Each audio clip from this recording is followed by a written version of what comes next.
Hello guys, welcome back to my YouTube channel Enable Website Design.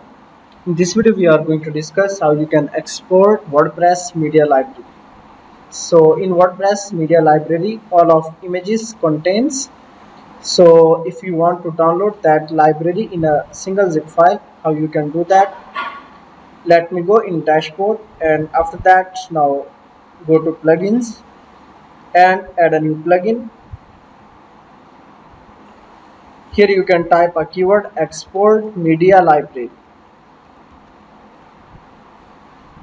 and you can install any of the plugin from here for free. Scroll down and you will get hundreds of plugins.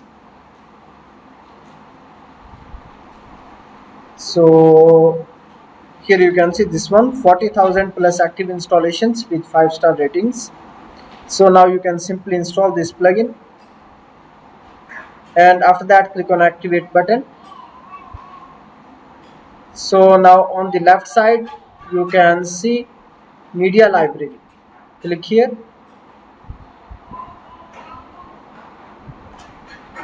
then you can go here and click on export button. Now you can select the structure. Nested folders, that mean folders will be inside some folders. So I think this one is recommended. You will get a single folder with all of the files, then you can compress that file, and after that click on download zip file.